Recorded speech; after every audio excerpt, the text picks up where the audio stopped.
Essa é a parte 3 da série especial de vídeos sobre as mentiras do PlayStation 5, ou que o console da Sony entregou para os seus jogadores.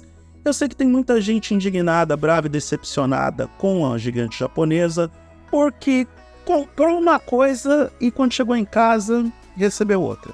É o meme da Mariah Carey. Quando você compra online, é a Mariah Carey, quando chega é a Ariana Grande, apesar de eu discordar desse meme, porque a Ariana Grande é uma pequena gigante dentro da música pop, mas não é sobre isso que é esse vídeo. Esse vídeo é para falar de mais duas características que a Sony vendeu como verdadeiras, mas que na verdade não são tão verdades assim, porque existiam as limitações técnicas, existiam as distorções de narrativa, existiam aqueles elementos que a Sony não contou para os jogadores, mas que eu estou aqui para compartilhar desse sentimento com vocês. Eu não sou usuário do PlayStation 5, mas eu sei o que vocês pensam, eu sei como vocês se sentem e eu sou solidário na dor de vocês. Eu sei o que é o gosto amargo da decepção, porque eu sou proprietário de um Xbox Series S. Eu sou Eduardo Moreira e você está no TargetHD.net, um blog especializado nos principais temas de tecnologia do Brasil e do mundo. Se você gostar do que vai ver nesse vídeo, se inscreva nesse canal, dê o like para o YouTube perceber que esse conteúdo foi relevante para você e pode ser relevante para outras pessoas. Clique na sineta para receber as notificações de novos vídeos e compartilhe esse conteúdo com parentes e amigos que curtem o mundo da tecnologia e com aquelas pessoas que estão tanto quanto tristes, chateadas, indignadas com as mentiras do PlayStation 5. Nessa terceira parte, eu quero falar sobre a qualidade gráfica dos jogos do console da Sony. Quem tem esse videogame sabe, e quem já jogou títulos como Control e Alan Wake, sabe muito bem que o PlayStation 5 tem enormes dificuldades em entregar a melhor qualidade gráfica e o melhor desempenho. E até parece que a gente está batendo na mesma tecla. É um console que, tal e como qualquer console, possui a sua limitação técnica e em alguns casos, por conta dos títulos serem para diferentes dispositivos ou pelo menos para o videogame e para o PC, o porte, a adaptação ou até mesmo o desenvolvimento, em caso de jogos exclusivos, não foi a mais plena, suave e tranquila quanto a gente poderia imaginar ou como a Sony deu a entender que seria. Em muitos casos, alguns técnicos e executivos da Sony chegaram a afirmar que era mais fácil desenvolver jogos para o PlayStation 5 do que para o Xbox, por conta de sua arquitetura de hardware, por conta de todo o sistema de funcionamento do software, trabalhando com hardware, mas na prática os jogos entregaram outra experiência e vale a pena a gente desenvolver melhor esse tópico.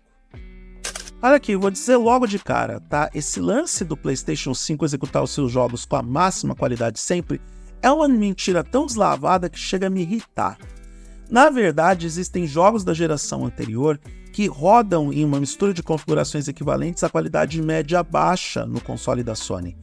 Um dos melhores exemplos que eu posso citar é o de Control, que é renderizado a 1440p, ou seja, ele não chega nem no 4K, e apesar de tudo é configurado com qualidade média baixa para manter os 60 frames por segundo.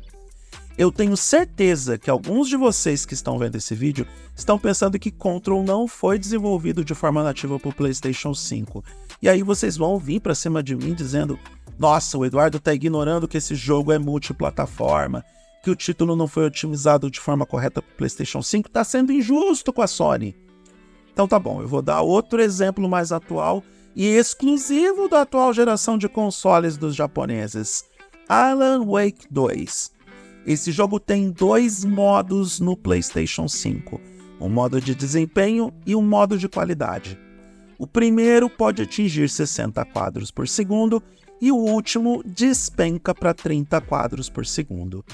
No modo de desempenho, Alan Wake 2 é executado com uma mistura de configurações em qualidade baixa média e atinge a resolução de 1440 pixels com FSR 2 no modo balanceado, o que significa que ele renderiza, na verdade, a 847 pixels. É um jogo que não usa o Ray Tracing porque simplesmente não tem poder ou capacidade de usar o Ray Tracing. Lidem com essa, defensores do PlayStation 5. Já no modo de qualidade, existe uma melhoria nas configurações do jogo de um modo geral, com algumas coisas em alta outras em ultra, outras em média e outras em baixo. É uma bagunça. É uma mistura que os desenvolvedores colocaram para entregar uma boa experiência de uso. A resolução do jogo sobe para 1270 pixels e depois alcança o pico de 2160 pixels usando o FSR2 no modo balanceado, porém, neste caso, a taxa de atualizações de quadros cai para 30 frames por segundo. E aí, você tem que escolher entre uma coisa e outra. O que você vai fazer da vida? Você vai aceitar os jogos da Sony reduzindo o desempenho, ou você vai ter senso crítico e começar a descer a lenha nos japoneses, porque eles entregaram lebre por gato. Vai por mim. Quando você ouve o ditado, você quer o gato. Mas se você pega a lebre, eu sinto muito, você pegou um PlayStation 5 que tem a potência de um PC de linha média de 2020. As empresas de tecnologia sabem que os usuários adoram ouvir falar em exclusividade. A Sony mesmo apostou na exclusividade para oferecer uma experiência de jogos que fosse única, onde os seus jogadores durante muito tempo se vangloriaram de ter apenas aqueles títulos que só poderiam rodar no próprio console da Sony. Só que quando a Sony fala em tecnologias exclusivas no PlayStation 5, isso não é a verdade dos fatos. Porque várias e várias coisas que estão presentes no hardware desse console já estão presentes nos computadores há muito tempo. E mesmo aqueles elementos de hardware que a Sony deu a entender que pela exclusividade poderiam entregar um melhor desempenho que a concorrência, no final das contas, deu meio que água. Não fez tanta diferença assim, porque a gente tem, tecnicamente, PlayStation 5 e Xbox muito similares na prática, no que se refere à experiência de usuário entregue, e quando a gente parte para a teoria, parte técnica bruta mesmo, essa exclusividade da Sony não é tão exclusiva assim e não fez tanta diferença para a experiência de uso. Vale a pena a gente gastar um tempo falando sobre isso. Aí, Sony, o que você quer dizer, na verdade, com tecnologias exclusivas que não estão no PC? Olha, isso é bem engraçado, porque quando a Sony fez o anúncio do PlayStation 5, foi um ótimo trabalho de marketing. A empresa japonesa fez as coisas tão bem feitas para divulgar o console que dá para chamar ela de Apple dos consoles de videogames. Mas não é a Apple. A Sony acredita que é a Apple nos smartphones, mas nos videogames não é. Nada do que eles apresentaram com esse console tinha tecnologias que não existiam de uma forma ou de outra no PC. E suas arquiteturas estavam longe de serem revolucionárias. É verdade que quando você compara o PlayStation 5 com o PlayStation 4, podemos ver um grande salto generacional, principalmente em CPU, GPU e unidade de armazenamento. Mas no PC tradicional a gente já tinha tecnologias, arquiteturas e alternativas a tudo o que o PlayStation 5 apresentou. Por exemplo, sua CPU Zen 2 chegou quando já tínhamos o Zen 3 no PC e sua GPU estava em uma arquitetura inferior à do Ampere da NVIDIA. O Ampere, utilizado na GeForce RTX Series 30, tem poder muito superior em Ray Tracing e possui hardware de inteligência artificial especializado, algo que, por exemplo, não está presente na GPU do PlayStation 5. O som 3D está presente no computador tradicional há anos, e a unidade de armazenamento como um controlador dedicado também não é algo revolucionário, porque tanto o Direct Storage quanto o NVIDIA RTX I/O já haviam sido introduzidos no PC anos antes. O PlayStation 5 tinha sim uma vantagem, que é o que os desenvolvedores poderiam aproveitar as tecnologias desde o início e que ainda tinha um grau de uso relativamente baixo no PC.